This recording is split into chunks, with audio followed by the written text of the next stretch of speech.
এখানে থেকে ওনাকে আগামীকাল বেগম জিয়াকে আজকে বিভিন্ন পত্রিকায় এসেছে বেগম জিয়া বাসায় যাবেন কালকে শুক্রবারে, এবং এখানে ডাক্তারদের রেফারেন্স দিয়ে বলা হয়েছে। এই বিষয়টা আমরা একটু জানতে চাই আপনার কাছে। আমি আপনাদেরকে কালকে বলেছি ওনার ছুটি হওয়ার সম্ভাবনা আছে কালকে, এটি সত্যি কথা।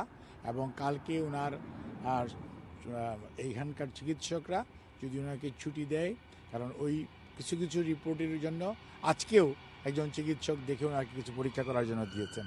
সেই পরীক্ষাগুলো আমরা কালকে করাবো। উনি দিয়েছেন বিকেলের সন্ধ্যার দিকে এসে, সেগুলো করাবো।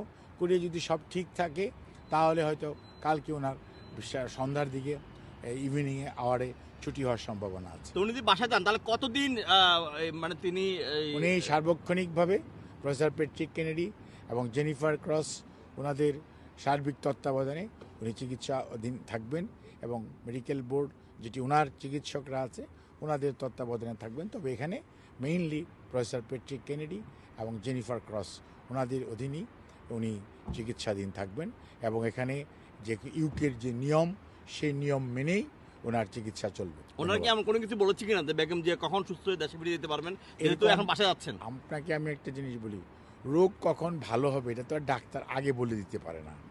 আবার আদৌ রোগ কতটুকু ইমপ্রুভ করবে সেটা আগে প্রেডিক্ট করা যায় না, আপনাকে বুঝতে হবে।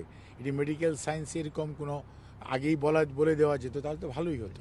কিন্তু আমি তো আপনাকে বলেছি, কিছুটা আমি বলেছি যে আপনাদেরকে আমি বলেছি যে ইনশাআল্লাহ আপনার যদি এভাবে অব্যাহত রাখে, আমরা ওনার মানুষের দোয়া আল্লাহ রসের সহমতে আমরা ওনাকে দ্রুতই হয়তো দেশে ফেরত নিয়ে চলে যেতে পারি। আমরা কি সেটা ফেব্রুয়ারির প্রথম সপ্তাহ দিকে বলতে পারি? এটি নিয়ে আমি কোনো মন্তব্য করতে চাই না।